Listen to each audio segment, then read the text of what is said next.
Assalamualaikum warahmatullahi wabarakatuh. Perkenalkan, nama Ananda Aulia Rahmi Sakila, NIM 2120238. Ananda adalah salah satu dari kelompok pemakalah. Akan menjelaskan tentang aliran ensialisme. Ensialisme secara umum dalam pendidikan adalah gerakan pendidikan yang memprotes terhadap skeptisisme dan sinisme dari gerakan progresivisme, serta menolak pandangan progresivisme yang mengakui adanya sifat realitas yang serba berubah, fleksibel dan partikular.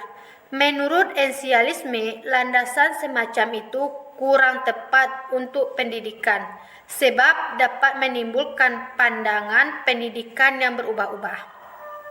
Pelaksanaan yang tidak stabil bahkan dapat menimbulkan kehilangan arah pendidikan. Seharusnya pendidikan bersandikan nilai-nilai yang tepat dapat mendatangkan kestabilan dan hakiki kedudukannya dalam kebudayaan, ataupun pendidikan yang kembali pada kebudayaan lama yang menjadi inti peradaban manusia.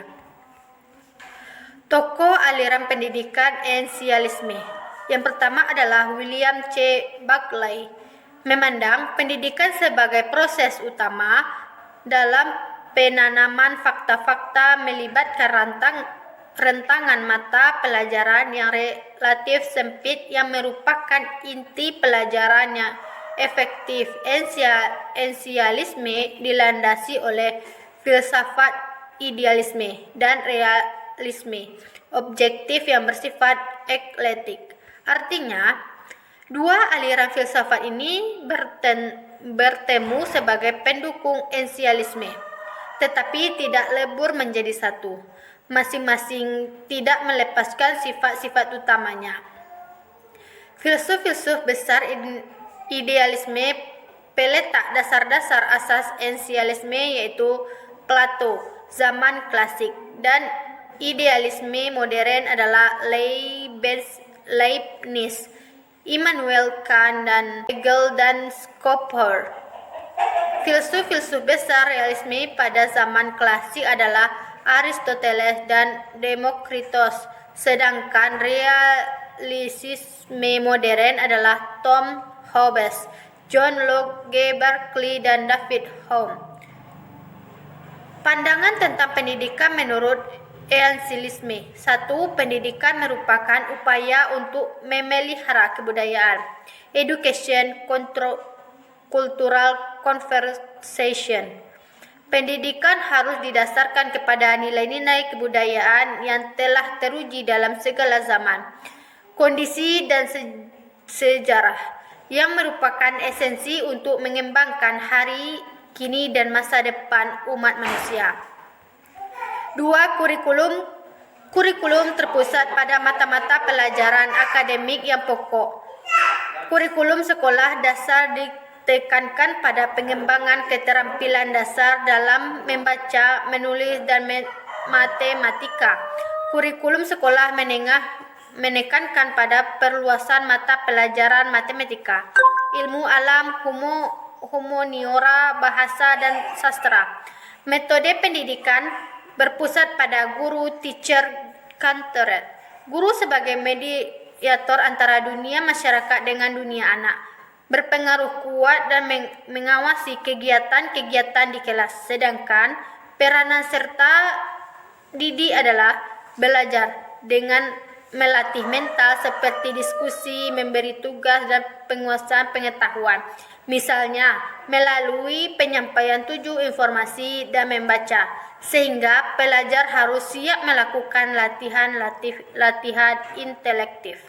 Hanya itu yang dapat saya sampaikan. Jika ada kesalahan dalam penyampaian saya mohon maaf. Saya sudahi dengan Assalamualaikum warahmatullahi wabarakatuh. Bismillahirrahmanirrahim. Assalamualaikum warahmatullahi wabarakatuh. Perkenalkan, nama saya Putri Handayani, NIM 2120208. Baiklah, di sini saya akan menjelaskan materi tentang aliran perennialisme. Perennialisme berasal dari kata perennial, diartikan sebagai lasting for a very long time, abadi atau kekal, dan dapat berarti pula tiada akhir. Jadi, esensi filsafat perennial yakni berpegang teguh pada nilai-nilai atau norma-norma yang bersifat abadi selanjutnya. Perennialisme memandang bahwa keadaan zaman modern adalah zaman yang mempunyai kebudayaan yang terganggu oleh kekacauan, kebingungan, dan kesimpang siuran. Akibatnya, zaman modern ini telah menimbulkan banyak krisis dan berbagai bidang kehidupan umat manusia. Salah satu tokoh filsafat perennialisme yaitu Hutchins mengkritik kekacauan pendidikan. Pendidikan tinggi disebabkan oleh 3 kondisi utama dalam masyarakat, yaitu yang pertama, kecintaan pada uang. Yang kedua, suatu konsep yang keliru tentang demokrasi. Dan yang ketiga adalah suatu gagasan yang keliru tentang kemajuan. Oleh karena itu, perennialisme memberikan konsep jalan keluar atau regressive road to culture, yaitu kembali atau mundur kepada kebudayaan masa lampau yang masih ideal yang dijadikan, yakni kembali atau mundur kepada kebudayaan masa lampau yang masih ideal yang menjadikan dasar tingkat pada zaman kuno dan abad pertengahan. Perennialisme masih memandang penting terhadap peran pendidikan dalam proses pengembalikan keadaan manusia sekarang kepada kebudayaan masa lampau dan menahan arus kultur atau keterbelakangan budaya. Orientasi pendidikan dari perennialisme adalah skolastisme atau neotomisme yang memandang kenyataan sebagai sebuah dunia akal pikiran dan Tuhan. Pengetahuan yang benar diperoleh melalui pikiran dan keimanan, dan kebaikan berdasarkan perebutan nasional. Filsuf perennialisme yaitu Plato, Aristoteles, Thomas Aquinas. Plato berpendapat manusia secara kodrat memiliki 3 potensi, yaitu nafsu, kemauan, dan akal. Program pendidikan yang ideal adalah berorientasi pada 3 potensi itu, agar kebutuhan yang ada pada setiap lapisan masyarakat dapat terpenuhi. Ide-ide Plato kemudian dikembangkan lagi oleh Aristoteles yang telah mendekatkan pada dunia realita. Menurutnya, tujuan pendidikan adalah kebahagiaan. Untuk mencapainya, aspek fisik, intelek, emosi harus pandangan tentang pendidikan menurut perennialisme. Yang pertama, pendidikan. Perennialisme memandang education as cultural regression, pendidikan sebagai jalan kembali atau proses pengembalian. Dan manusia sekarang seperti sampai dalam kebudayaan masa lampau yang dianggap ideal. Yang kedua, kurikulum. Kurikulum bersifat subject-centered, berpusat pada materi pelajaran yang mengaruh kepada pembentukan rasionalitas manusia. Sebab demikian, hakikat manusia. Oleh karena itu, aliran ini cenderung menitik beratkan pada pelajaran sastra, matematika, bahasa Indonesia, termasuk sejarah yang mempunyai status tertinggi dan rational contents yang lebih besar. Yang ketiga, metode pendidikan. Perennialisme menggunakan metode pendidikan dengan cara membaca dan mendiskusikan dalam rangka mendisiplinkan pikiran.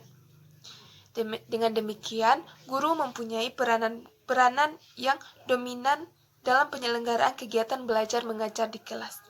Selain itu, guru harus menguasai cabang ilmu. Seorang guru ahli bertugas membimbing diskusi yang akan memudahkan siswa untuk dapat menyimpulkan kebenaran-kebenaran yang kuat. Guru juga dipandang otoritas dalam suatu bidang pengetahuan dan keahliannya yang tidak diragukan. Hanya itu yang dapat saya jelaskan. Jika ada kurang, saya mohon maaf. Saya akhiri. Assalamualaikum warahmatullahi wabarakatuh. Bismillahirrahmanirrahim. Assalamualaikum warahmatullahi wabarakatuh. Perkenalkan, nama saya Anissa Salsabila C, NIM 21202237. Saya salah satu anggota dari kelompok 4. Baiklah, di sini saya akan membahas materi yang selanjutnya, yaitu tentang aliran progresivisme. Arti progresivisme dari beberapa sumber dapat diartikan sebagai kemampuan berpolitik yang mencerminkan sikap tindakan liberalistis yang selalu berkeinginan melakukan aksi-aksi yang spontan atau segera.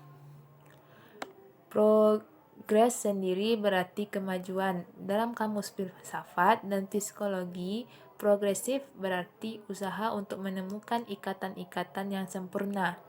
Aliran ini berkembang pada abad 20, terutama di Amerika Serikat.